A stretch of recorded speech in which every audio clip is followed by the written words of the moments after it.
Oi, gente! Bem-vindos ao meu canal Leitora Baixa Renda. Sim, o Leitora Baixa Renda está de volta.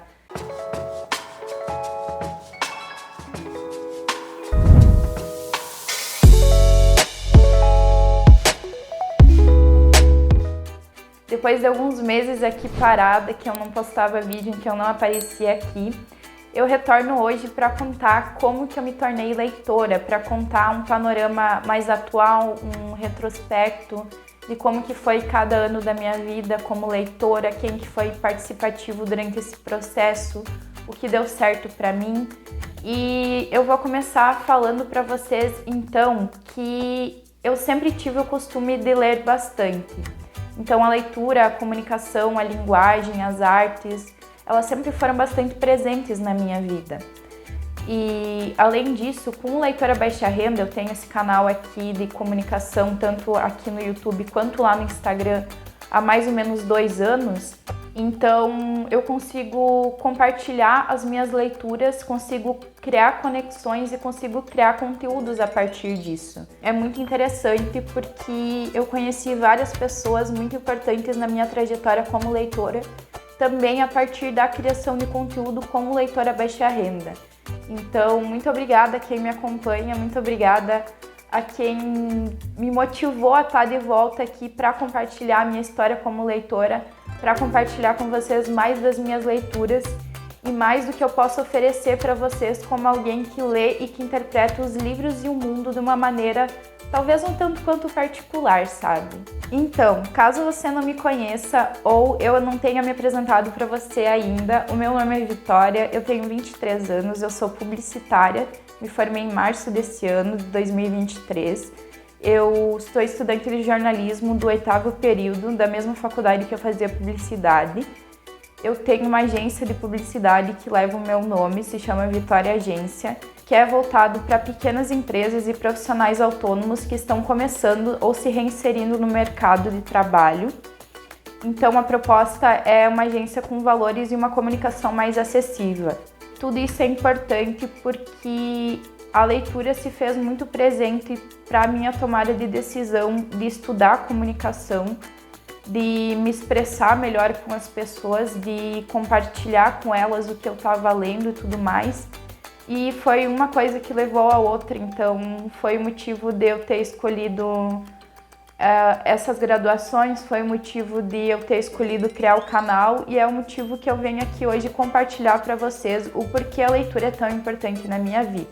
Mas então vamos lá para como que tudo começou. Tudo começou muito antes da alfabetização, na minha opinião, porque eu já recebia muito incentivo dos meus pais de ser curiosa, de ter essa criatividade e essa curiosidade.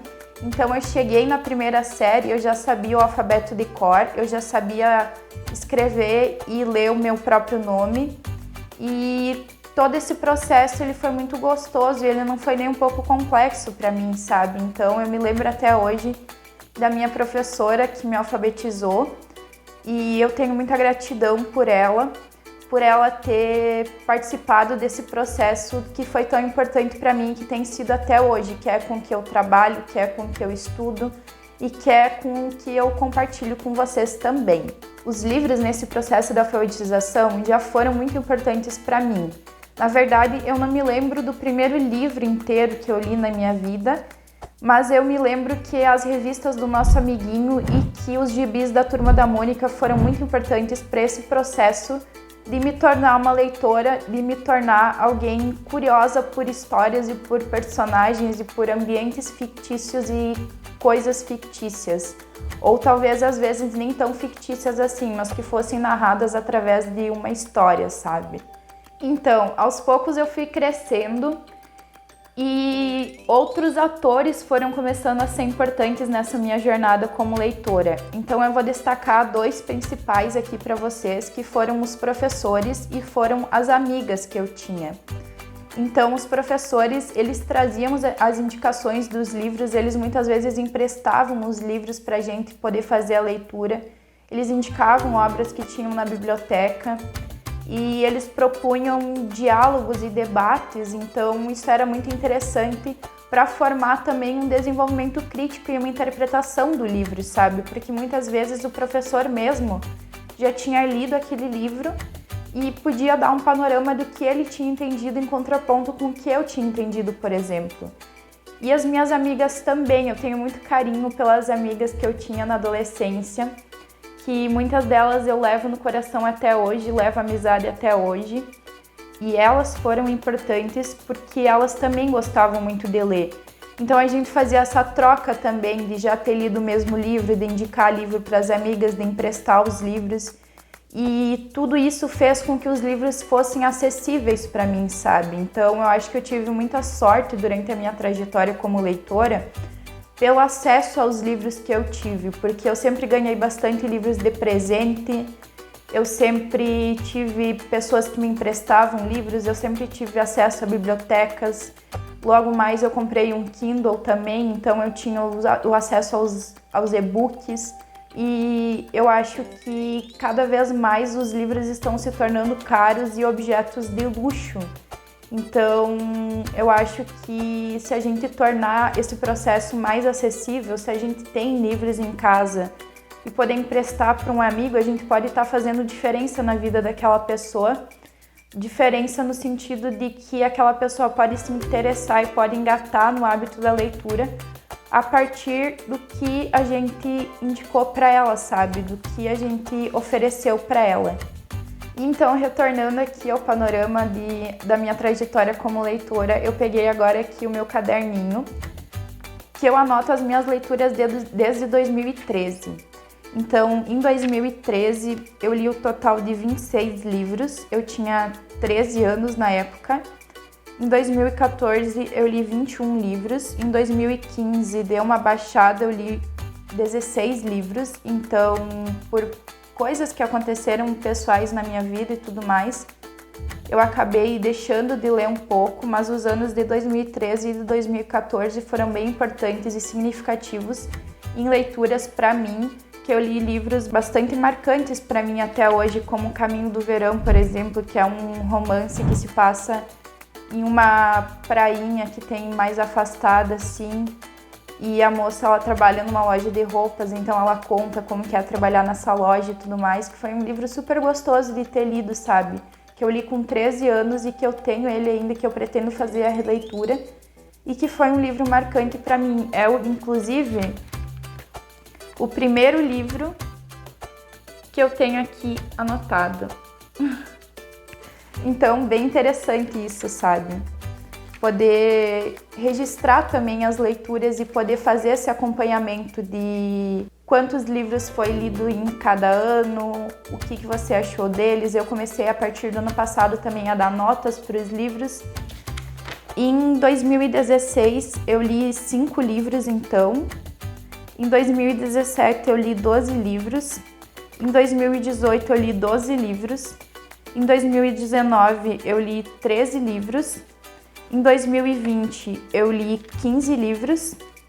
Em 2021 eu li 32 livros, que daí eu já tinha o Leitora Baixa Renda, né? Então é óbvio que eu ia começar a ler mais. Em 2022, então, eu comecei a anotar a nota que eu comecei a dar para os livros. Eu li no total, em 2022, 63 livros. E em 2023, até agora, estamos em outubro agora, eu já li 20 livros. Então, basicamente, esse é o meu retrospecto. Atualmente, o meu hábito ele é bem particular, bem único. E ele se baseia basicamente em ler o máximo que eu consigo quando eu tiver tempo, sabe? Então, o que é um pouco contraditório com o projeto que eu tenho, mas eu acredito que cada um deve se conhecer e deve saber o que funciona para si, deve experimentar como que funciona o seu hábito. Eu não sou muito a favor de tirar 10 ou 15 minutos do dia para fazer uma leitura rápida. Na minha opinião, isso não funciona para mim e eu prefiro muito mais sentar com calma, pegar um chimarrão, pegar um tererê, fazer uma pipoca, criar todo um ambiente para poder mergulhar naquela leitura, sabe? Criar um cenário, criar um espaço e um conforto para mergulhar naquela leitura. porque em 10, 15 minutos, conforme você está se concentrando, já acabou o tempo, sabe? Então, eu deixo aqui no final desse vídeo um convite para você explorar o seu hábito de leitura, para você tentar experimentar outras formas de ler se você já tem esse hábito e para você experimentar ler se você ainda não tem esse hábito. E o que eu deixo de conclusão aqui para vocês é que não importa se você já tem 30, 40, 50 anos, não importa se não teve pessoas que incentivaram esse hábito em você, o que importa é que você decide agora e que você pode decidir tornar esse hábito real na sua vida. E é isso que eu quero despertar com esse vídeo e com todos os conteúdos que eu crio no Leitora Baixa Renda, que é mostrar para vocês que não precisa de muito para ser um leitor, basta gostar de ler.